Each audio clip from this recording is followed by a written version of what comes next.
Hello मेरे प्यारे बच्चों। आप लोग उम्मीद है कि अच्छे होंगे और स्वस्थ होंगे।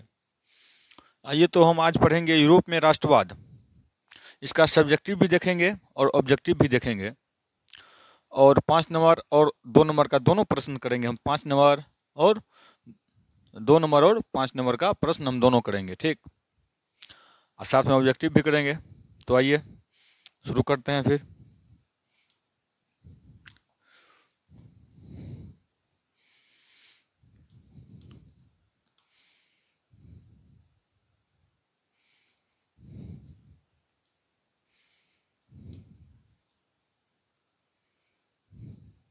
चलिए, तो क्या क्वेश्चन दिया हुआ है, गेरिबाल्डी के कार्य क्या है।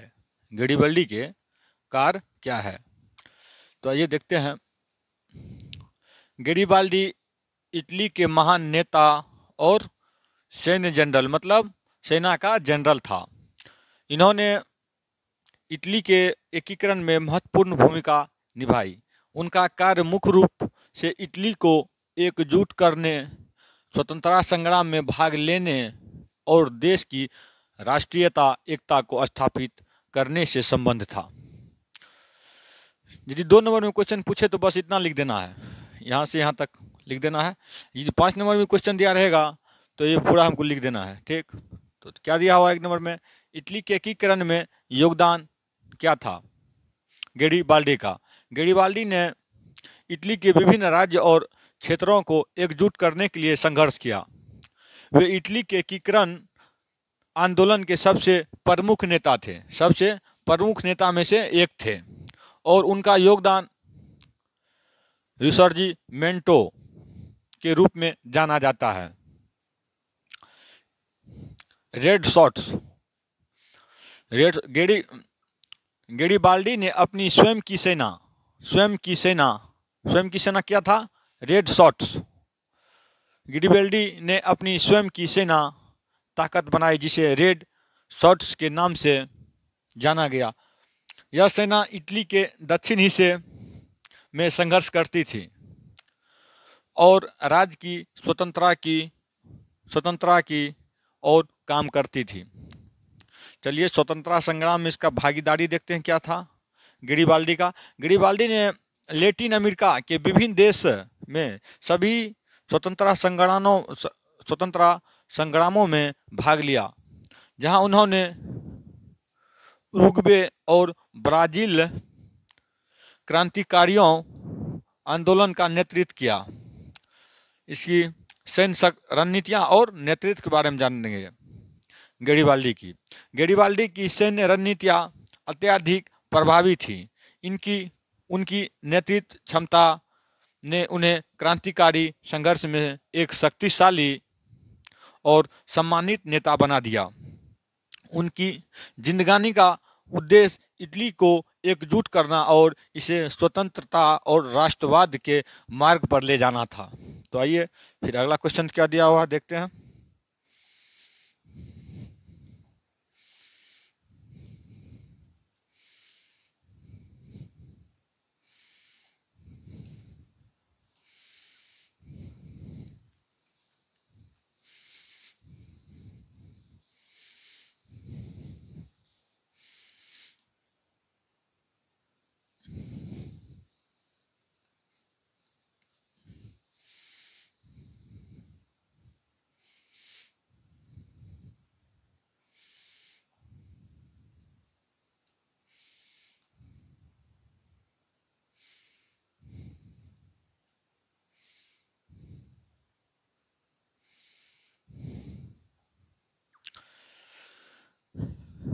चलिए, दिया हुआ है दूसरा क्वेश्चन। क्या दिया हुआ है, वियना कांग्रेस की क्या उपलब्धियां हैं। वियना कांग्रेस कब से कब हुआ, 1814 ईस्वी से लेकर 1815 ईस्वी तक हुआ। वियना कांग्रेस यूरोप में एक महत्वपूर्ण अंतर्राष्ट्रीय सम्मेलन था। यह क्या था, अंतर्राष्ट्रीय सम्मेलन था, जो नेपोलियन बोनापार्ट की हार और उसके बाद शांति समझौते के बाद आयोजित किया गया था। इस कांग्रेस का उद्देश्य यूरोप में स्थिरता और शांति स्थापित करना था। इसके द्वारा महत्वपूर्ण उपलब्धियां हासिल की। गई।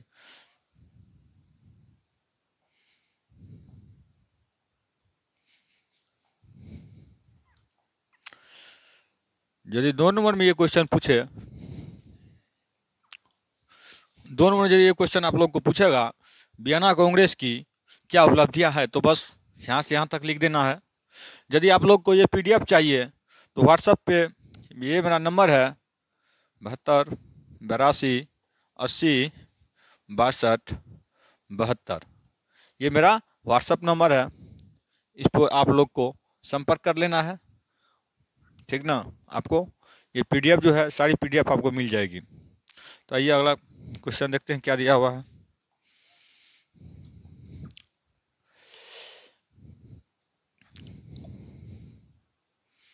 दूसरा क्वेश्चन दिया हुआ है, इटली जर्मनी के एकीकरण में ऑस्ट्रिया की क्या भूमिका थी।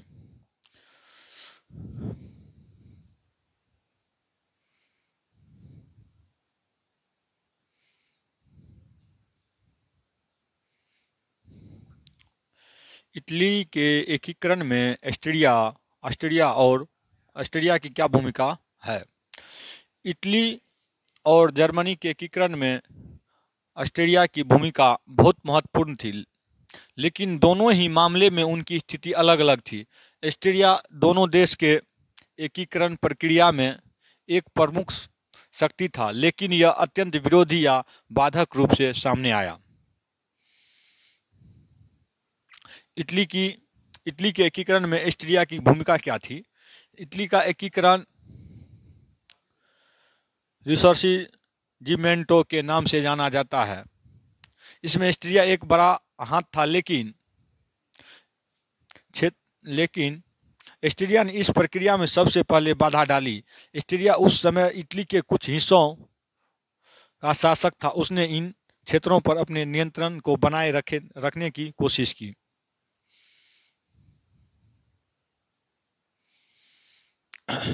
चलिए आइए देखते हैं फिर क्या दिया हुआ दूसरा क्वेश्चन।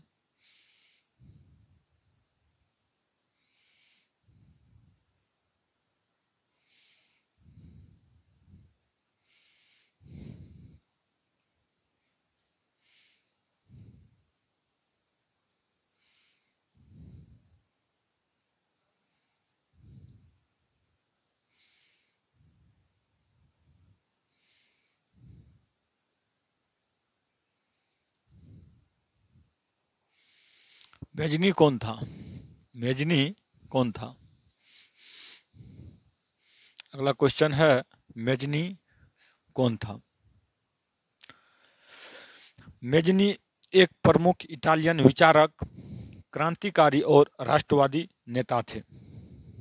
वे इटली के एकीकरण के आंदोलन के एक महत्वपूर्ण व्यक्ति थे और रिसोर्सिजिमेंटो के प्रमुख प्रवर्तकों में से एक माने जाते थे।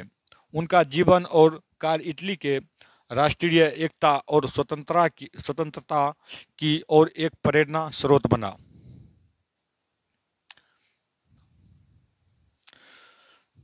यदि पूछ दे मेजनी कौन था। मेजनी इटालियन एक विचारक था, क्रांतिकारी और राष्ट्रवादी नेता था। ये मेजनी के कुछ प्रमुख विशेषताएं और योगदान के बारे में देखते हैं। यदि 2 नंबर में पूछे आप लोग तो यहाँ से लेके यहाँ तक लिखना है। यदि 5 नंबर में पूछे तो मेजनी के प्रमुख विशेषता और योगदान के बारे में भी लिख देना है। तो ये देखते हैं क्या इसका योगदान था।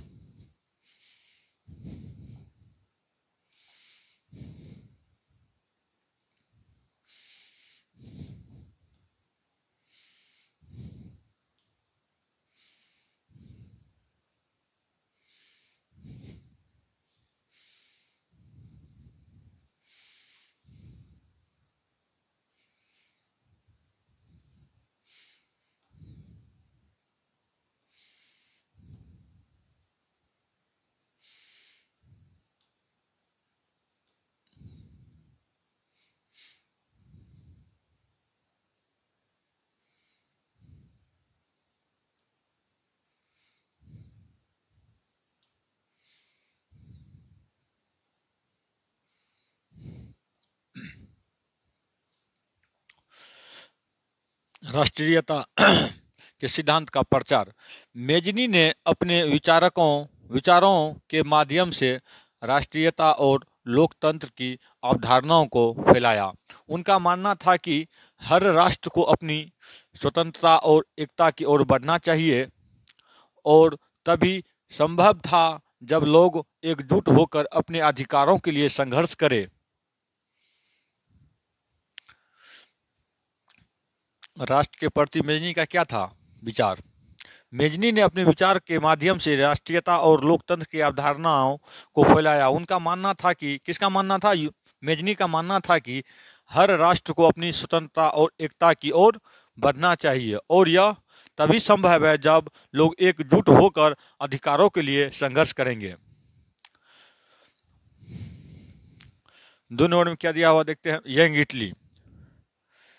यंग इटली क्या था? यह एक आंदोलन था। यंग इटली, मेजनी ने 1831 ईस्वी में यंग इटली नामक एक क्रांतिकारी संगठन की स्थापना की। यह एक क्या था? क्रांतिकारी संगठन था, यंग इटली। इसका उद्देश्य इटली को एकीकृत करना और उसे एक स्वतंत्र गणराज्य के रूप में स्थापित करना था। यह संगठन युवाओं को प्रेरित करता था ताकि वे इटली के एकीकरण के लिए संघर्ष करें और पुराने सामंती शासन को समाप्त करें। पुराना वाला जो शासन था उसको समाप्त करें, इसके लिए क्या कर रहे थे? संघर्ष कर रहे थे एकीकरण। आइए तो देखते हैं राष्ट्रवाद क्या है। राष्ट्रवाद क्या है?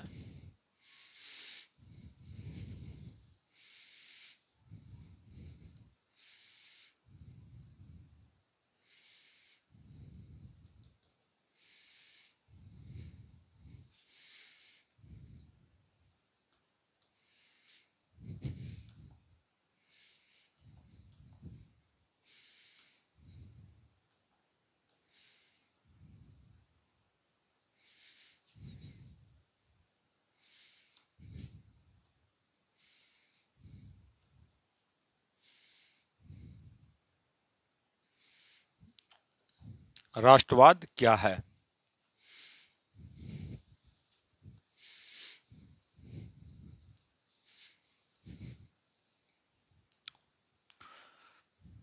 तीन नंबर का क्वेश्चन है, राष्ट्रवाद क्या है?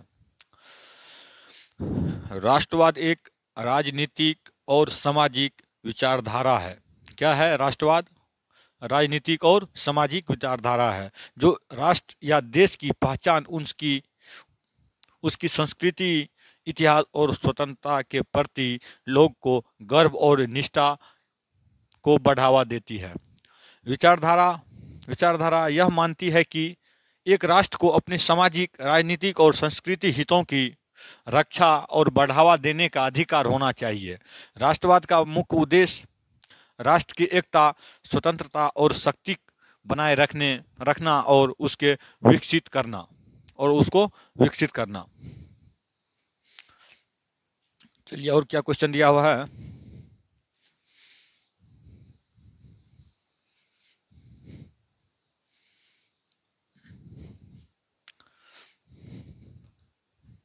इटली के एकीकरण में मेजनी का क्या योगदान था? क्या है क्वेश्चन? इटली के एकीकरण में मेजनी का क्या योगदान था? मेजनी ने इटली के एकीकरण में एक महत्वपूर्ण भूमिका निभाई। वे इटली के राष्ट्रीय एकीकरण आंदोलन रिसॉर्जिमेंटो के प्रमुख विचारक और क्रांतिकारी नेता में से एक थे। उनका योगदान मुख्य रूप से विचारधारात्मक और प्रेरणादायक था, जिसने इटली को एकजुट करने के लिए एक व्यापक और मजबूत राष्ट्रीय आंदोलन की नींव रखी। इटली मेजनी क्या था? यंग इटली का मेजनी यंग इटली आंदोलन की स्थापना की थी। यंग इटली कौन सी थी? आंदोलन की स्थापना की थी यंग इटली की। कौन किया था? मेजनी ने किया था।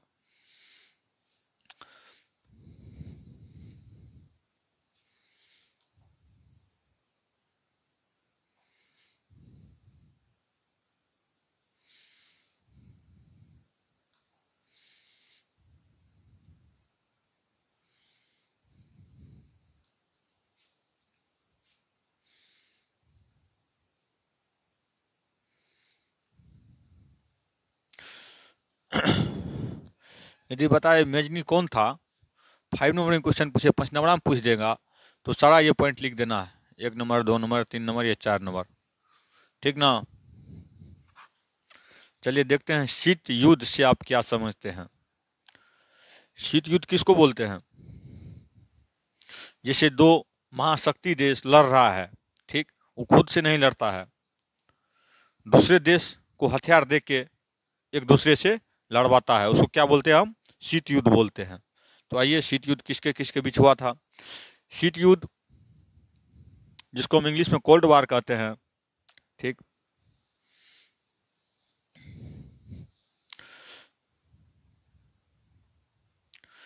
शीत युद्ध 1947 से लेकर 1991 तक चलने वाला एक वैश्विक संघर्ष था।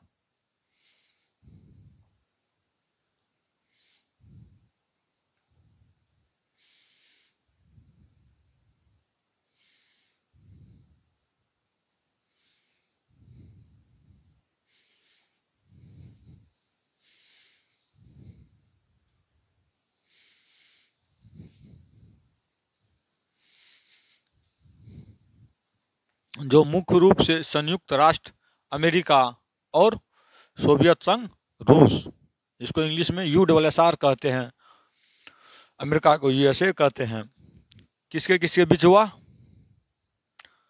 संयुक्त राष्ट्र अमेरिका और सोवियत संघ रूस के बीच में हुआ। यह एक प्रकार का राजनीतिक और सैनिक तनाव था जिसमें दोनों महाशक्तियां एक दूसरे से सीधी युद्ध में नहीं पड़ी, लेकिन उनके बीच प्रतिस्पर्धा, कूटनीति, संघर्ष और परोक्ष युद्धों का सिलसिला जारी रहा। शीत युद्ध एक लंबा और जटिल समयकाल था जिसमें दुनिया के दो विचारों के बीच बटी हुई थी, विचारधाराओं के बीच बटी हुई थी। एक तरफ साम्यवादी सोवियत संघ, दूसरी तरफ USA था। दूसरी तरफ पूंजीवादी संयुक्त राष्ट्र अमेरिका।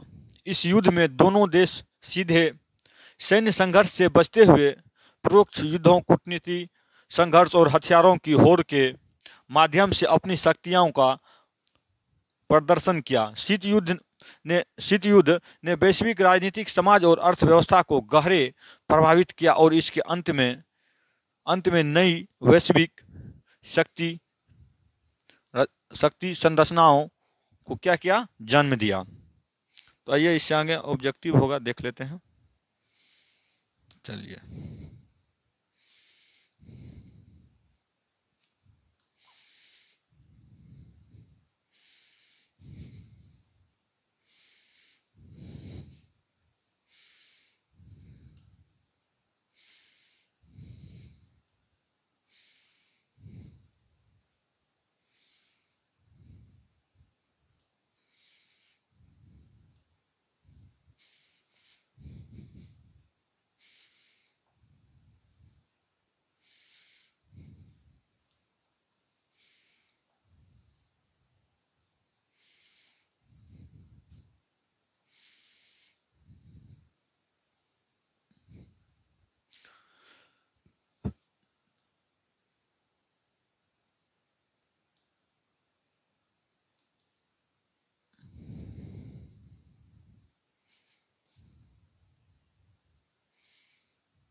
गैरीवाल्डी पैसे से क्या था?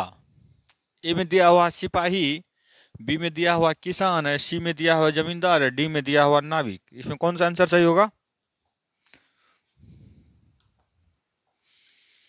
डी नंबर, नाविक। यूरोप का मरीज किसे कहा जाता है?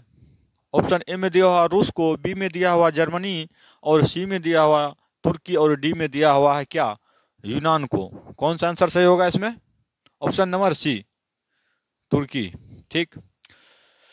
क्वेश्चन नंबर 3 में दिया हुआ है यंग यूरोप इटली की स्थापना किसने की थी? यंग, युवा, यंग जिसको युवा बोलते हैं, यूरोप इटली की स्थापना किसने की थी? काबूर ने, मेजनी, बिस्मार्क या गेरिबाल्डी? कौन किया था? मेजनी ने किया था। इसका कौन सा आंसर सही होगा? बी। चलिए, किस युद्ध के बाद जर्मनी का एकीकरण पूरा हुआ? किस युद्ध के बाद जर्मनी का एकीकरण का काम पूरा हुआ? चलिए बताइएगा।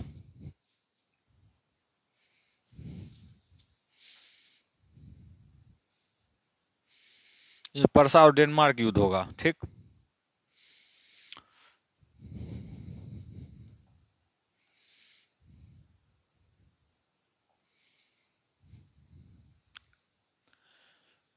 यूरोप वासियों के लिए किस देश का साहित्य एवं ज्ञान विज्ञान का प्रेरणा स्रोत रहा? यूरोप वासियों के लिए किस देश का साहित्य एवं ज्ञान और क्या है ज्ञान विज्ञान प्रेरणा स्रोत रहा? कौन सा देश होगा इसमें आंसर? जर्मनी होगा या यूनान होगा या तुर्की होगा या इंग्लैंड होगा? कौन सा होगा? यूनान, ठीक। दूसरा क्वेश्चन दिया हुआ है इटली एवं जर्मनी के वर्तमान समय में किस महादेश के अंतर्गत आते हैं? क्वेश्चन दिया हुआ इटली एवं जर्मनी वर्तमान में किस महादेश के अंतर्गत आते हैं? उत्तरी अमेरिका, दक्षिणी अमेरिका, पश्चिमी एशिया और यूरोप किसके अंतर्गत आते हैं? ऑप्शन नंबर कौन सा आंसर सही होगा? ऑप्शन नंबर बी सही होगा, ठीक। जर्मन राइन राज्य का निर्माण किसने किया था?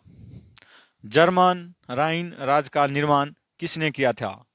ए में दिया हुआ है लुई 18वां, बी में दिया हुआ नेपोलियन बोनापार्ट, सी में दिया हुआ है नेपोलियन सेकेंड और डी में दिया हुआ बिस्मार्क। कौन सा आंसर सही होगा? नेपोलियन बोनापार्ट, ठीक। वियना कांग्रेस के द्वारा फ्रांस में किस शासक वंश की पुनर्स्थापना की गई? कौन सा होगा? वियना कांग्रेस के द्वारा फ्रांस में किस शासक वंश की पुनर्स्थापना की गई? क्या होगा इसमें? ऑप्शन नंबर ए में क्या दिया हुआ है? हेप्सबर्ग, बी में दिया हुआ अर्लिया और सी में दिया है बुर्बो और डी में दिया हुआ जारशाही। क्या होगा आंसर इसका? ऑप्शन नंबर सी सही, बुर्बो वंश होगा।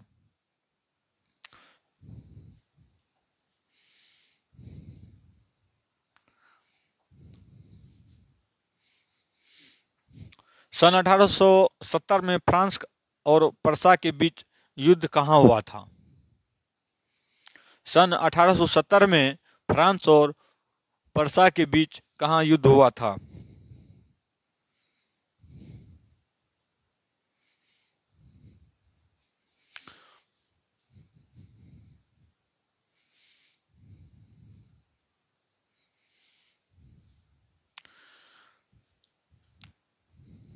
सेडान में हुआ था, ठीक। इसमें क्या हुआ था? फ्रांस हार गया था, ठीक। जिल बेरिन एक संस्था थी। जिल बेरिन एक संस्था थी। ऑप्शन ए में दिया हुआ क्रांतिकारी, बी में दिया हुआ व्यापारियों की, सी में दिया हुआ विद्वानों की और डी में दिया हुआ पादरी सीमांतों की। कौन सा आंसर सही होगा इसमें? ऑप्शन नंबर बी, व्यापारियों की। बिस्मार्क निम्न में से कौन था? बिस्मार्क कौन था? कवि थे, नाटककार थे या संगीतज्ञ थे या कूटनीतिज्ञ थे? कौन थे इसमें? कूटनीतिज्ञ। 1829 की एंडेरिया होगा कि संधि किस देश के साथ हुई थी? 1829 की संधि एंडेरिया 1829 की एंडेरिया संधि किस देश के साथ हुई थी?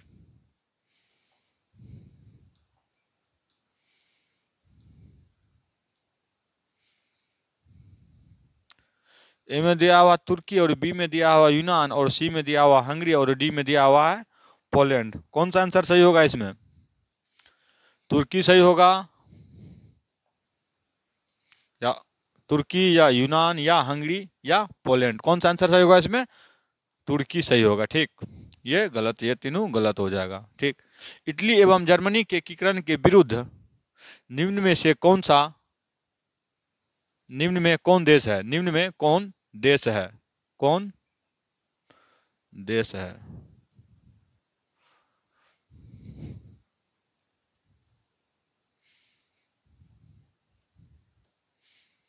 कौन देश है? इंग्लैंड होगा या रूस या ऑस्ट्रेलिया या डी में क्या दिया हुआ?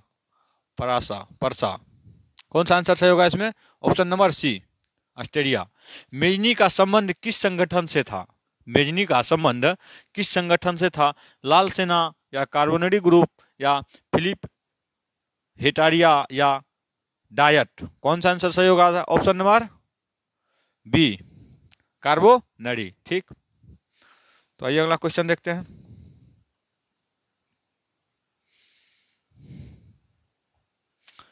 (1889) की फ्रांसीसी क्रांति के समय वहां किस राजवंश का शासन चलता था?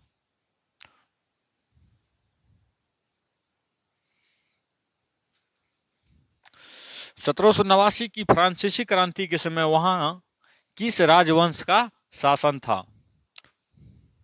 ऑप्शन ए में दिया हुआ है ड्यूडर, बी में दिया हुआ है स्टुअर्ट और सी में दिया है बुर्बो और डी में दिया हुआ है क्या?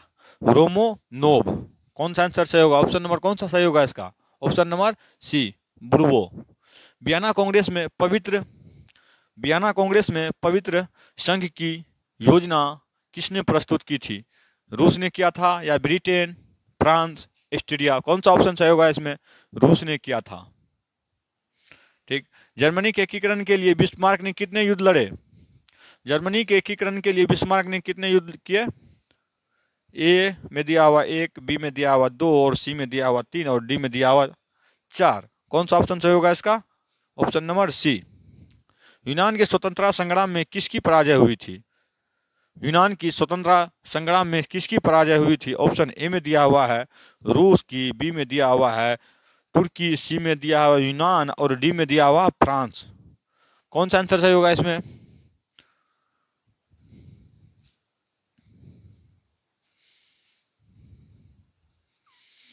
तुर्की। ठीक, ये भी क्वेश्चन है, ये ऑप्शन में आ गया है।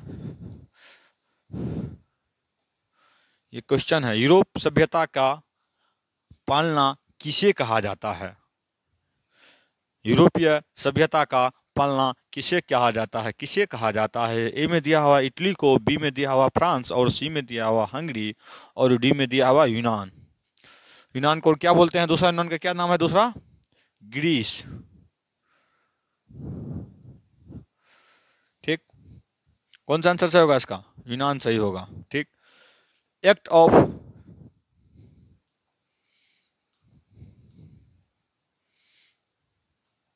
क्या क्वेश्चन, एक्ट ऑफ यूनियन किस वर्ष पारित किया गया? एक्ट ऑफ यूनियन किस वर्ष पारित किया गया? ए में दिया हुआ 1688, बी में दिया हुआ 1707 में और सी में दिया हुआ 1888 और डी में दिया हुआ 1807। कौन सा आंसर सही होगा इसमें? Option number B, 1707। नेपोलियन संहिता किस वर्ष लागू की गई?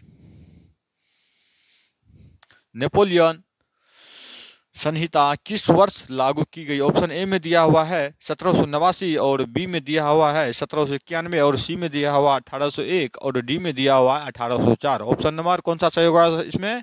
ऑप्शन नंबर 4 सही होगा, डी। ठीक, ये भी क्वेश्चन है।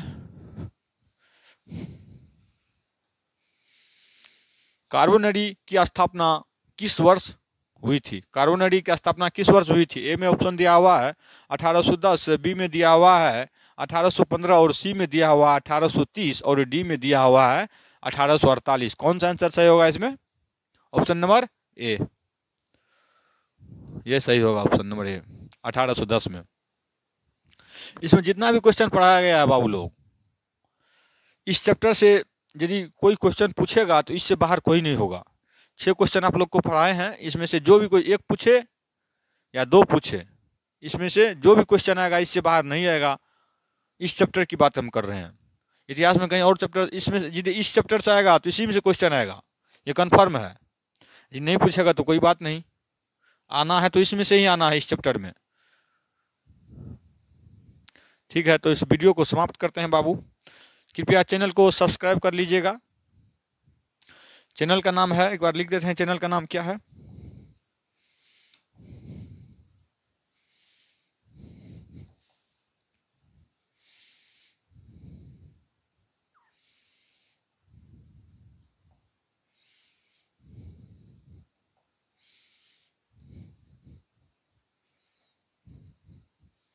प्रेरणा एजुकेशनल